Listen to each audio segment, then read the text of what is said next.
È morto lo chef di Kill Bill. Letta così sembra che sia passata a miglior vita l'addetto al catering del film.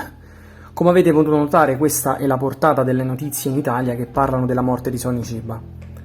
Il pressappochismo e la capacità tipicamente nostrana di svilire e ridimensionare enormemente piccoli fenomeni di culto come Sonny Chiba ormai non ci dovrebbero più stupire. In teoria non avrebbero neanche tutti i torti questi giornalisti che si affacciano sull'argomento solo per riportare una notizia che da noi, diversamente dall'estero, è considerata certamente di dubbia importanza e quindi non avrebbe bisogno di troppo approfondimento. Proviamo a dargliene noi uno, qui insieme, questa importanza e a celebrare degnamente un personaggio che sicuramente non è passato inosservato nel mondo del cinema. Quanti film sono stati editati in italiano in DVD in modo che il pubblico imparasse a conoscere in qualche modo il personaggio? Ad oggi ne risultano circa 4 e nessuno di questi ha un titolo fondamentale che lo ha consacrato come star di film d'azione in Giappone. Ma andiamo con ordine, prima di tutto, sigla!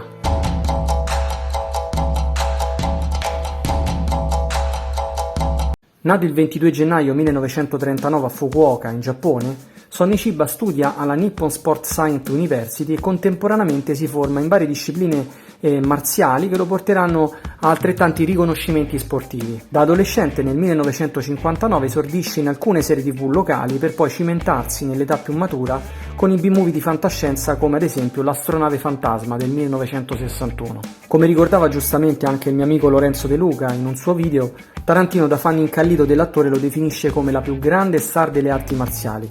Ma cerchiamo di andare oltre questa definizione così assoluta e certamente discutibile. Terry Seguri, 6'6" of half-breed fury. But he's got a little problem.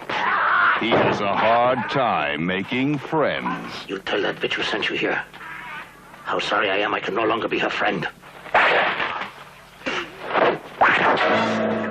Quando Sonny Chiba realizzò la saga cinematografica The Street Fighter con il primo indimenticabile film nel 1974, raggiunge il massimo della notorietà. Takuma Tsurugi è un temuto sicario che usa le arti marziali in modo spietato e senza nessuna remora. Chiba si cimenta con questo tipo di antieroe che sembra scimmiottare Bruce Lee nelle movenze più esasperate e spesso ridicole se vogliamo, se guardate appunto con occhio più critico, ma in realtà il suo personaggio è crudele e sadico con gli avversari e non ha nessun rispetto e il suo approccio al combattimento è selvaggio e di grande intensità.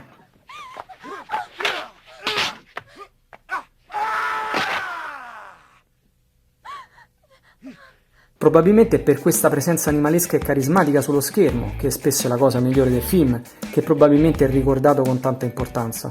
Sicuramente non per le coreografie di combattimento, che erano abbastanza discutibili se confrontate alle produzioni di Hong Kong che arriveranno da lì a qualche anno, ma che comunque hanno una loro dignità, soprattutto nella violenza esplicita che era già coraggiosa per quegli anni, e anche per alcuni trucchi visivi, come per esempio la visione a raggi X ravvicinata del cranio spappolato, che certamente insieme alle pose di Bruce Lee influenzarono il protagonista della serie Ken il guerriero, Okuto no Ken. Qui torna per un attimo il nostro amico Taranta, che nel 1993 con la sceneggiatura di True Romance, Una vita al massimo, diretto da Tony Scott, infarcisce il film di omaggio a Sonny Chiba e al suo film più celebre, e che inevitabilmente contribuirà ad un'ulteriore riscoperta da parte di quel pubblico che non lo aveva ancora conosciuto.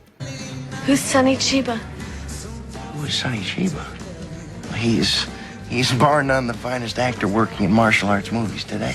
La trilogia di film originali e i suoi spin-off, proprio grazie agli innumerevoli passaggi TV e alle maratone nelle sale cinematografiche americane, contribuirono a decretarne il successo da parte del pubblico.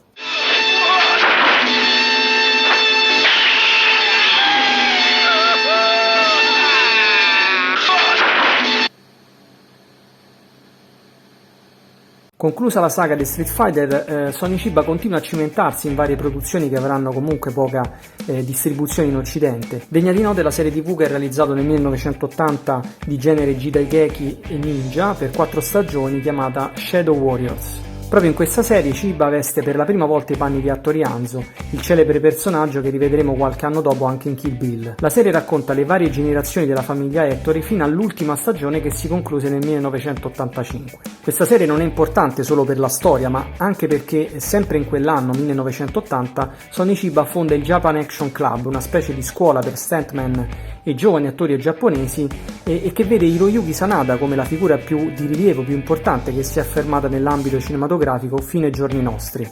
Negli ultimi anni della sua carriera Sonny Chiba è stato chiamato ad Hong Kong come figura carismatica che poteva dare un tocco in più ad alcune produzioni come per esempio The Storm Raiders, il Wuxia fantasy inzuppato di CGI del 1998, e sempre per lo stesso regista Andrew Lau, che poi è il regista di Infernal Affairs, viene chiamato nel 2000 per un ennesimo capitolo dell'iconica saga Young and Dangerous, e in questo caso il film si chiamava Born to be the King.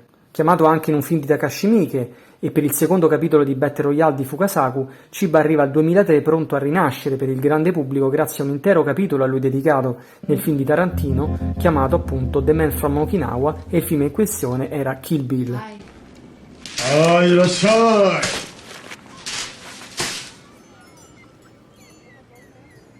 Welcome.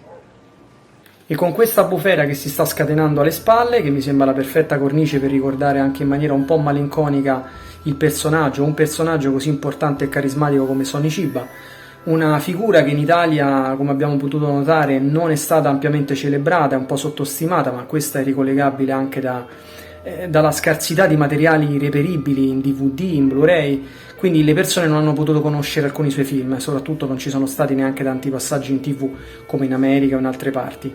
Quindi poco male, ormai oggi siamo nell'era di internet, potete comprare, come dico sempre, all'estero fregandovene della distribuzione italiana e guardare con un occhio un po' disincantato e leggero questi film un po' sopra le righe e divertenti.